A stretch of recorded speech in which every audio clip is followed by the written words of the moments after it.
नमस्कार, मैं हूँ स्वास्तिक न्यूज़ चैनल से आपकी होस्ट अन्नू शर्मा। जी हाँ, आज मैं आपको मिलवाने जा रही हूँ, एक ऐसी जगह का दर्शन करवाने जा रही हूँ जो एक ऐतिहासिक ही नहीं, जिसका वर्णन पुराणों में भी है। जी हाँ, पौराणिक स्थानों में सबसे पुराना स्थल जो है, जिसका नाम है नागक्षेत्र। नागक्षेत्र मंदिर के नाम से जो बहुत ही विख्यात है।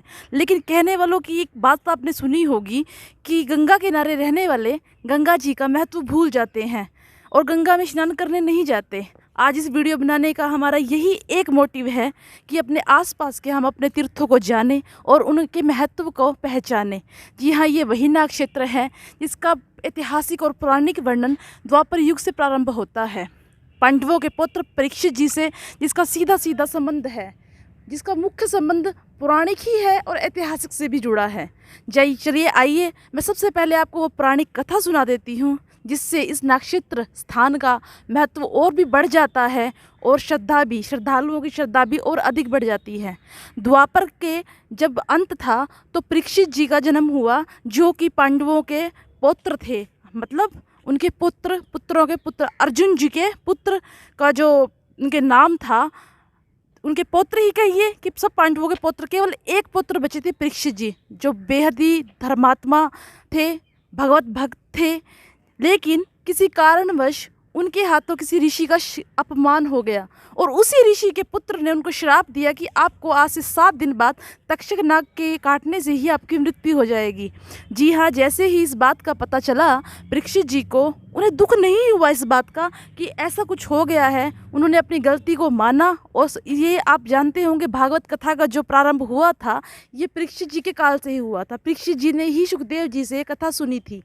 लेकिन जब 7 दिन बाद उनको तक्षक ने आया और तक्षक परीक्षित जी को काट कर चला गया, तो उस बात का दुख उनके पुत्र जन्मेजय को इतना हुआ कि उनको बड़ा क्रोध आया और उनको इस बात का क्रोध आया कि मैं इस पृथ्वी पर किसी भी सर्प को जीवित ही नहीं छोड़ूंगा। क्योंकि मेरे पिताश्री की मृत्यु इन सर्पों की वजह से हुई है। तब उन्होंने अपने कुलगुरु को बुलाकर, जी हाँ, जिस नागक्षेत्र को आप देख रहे हैं, आप कैमरे में देख सकते हैं, जितना भी बड़ा ये तालाब है, ये एक कुंड बनाया गया। ये एक कुंड है जहाँ पर सर्पों का दमन किया गया जन्मेजय के द्वारा, उनके कुलगुरु के द्वारा। उन्होंने कसम खाई कि मैं सारे पृथ्वी के सर्पों को भस्म कर दूंगा। जब तक एक भी सर्प जीवित होगा मैं शांति से सांस नहीं लूँगा। लेकिन सर्प दमन होता रहा, महीनों चलता रहा। मंत्रों के द्वारा यहीं पर, इसी जगह पर, इसी कुंड में सर्प आकर स्वयं ही गिरते रहे और यहाँ अग्निकुंड जलता रहा। लेकिन इसी बात का दुख महर्षि अस्ति, जो उस समय के बहुत ही माननीय ऋषिगण थे, उनको बड़ा दुख हुआ कि ऐसे निर्दोष हत्याएं होना उचित नहीं है। तब उन्होंने आकर जन्मेजय जी को समझाया कि जो होना था वो एक अनहोनी थी, जो लिखित था वो हो चुका है, कृपया कर अब इस यज्ञ को समाप्त करो। और जो तक्षक नाग था जिन्होंने परीक्षित जी को डसा था, वो जाकर इंद्र के सिंहासन के नीचे चुप बैठा, इंद्र के सिंहासन पे चिपक गया और उसने कहा कि अगर जाएगा तो इंद्र भी साथ ही जाएगा, मैं नहीं जाऊंगा। इंद्र से उसने शरणागति ली कि मेरी वहाँ रक्षा कीजिए। तब महर्षियों ने, इंद्र ने आकर जन्मेजय को इस बात के लिए समझाया कि कृपया कर अब इस विध्वंस को बंद कर दिया जाए।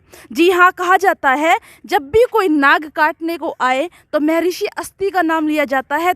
वो सांप काटता नहीं है, क्योंकि सांपों की जो जाति को बचाने वाले हैं वो महर्षि अस्ति ही थे, जिन्होंने जन्मेजय को समझाकर यहाँ इस कुंड में होने वाले सर्प संहार को रोका गया था। जी हाँ, कहते हैं ना, गंगा किनारे रहने वाले गंगा जी में स्नान नहीं करते। आज ये वीडियो बनाने का हमारा यही मेन मकसद था, यही मेन मोटिव था कि यहाँ के इतिहास को पहचाने। उसके बाद स्वयं महर्षि अस्ति ने इस जगह को तीर्थ का नाम दिया गया था, इसलिए सफीदों को तीर्थ नगरी भी कहते हैं। जी हाँ, जब यहाँ सर्प दमन हुआ, सर्पों का दमन होने के कारण ही इसका प्राचीन नाम, जो सफीदो नगरी है, इसका प्राचीन नाम था सर्प दमन। सर्प दमन से ही इसका नाम पड़ा सफीदो।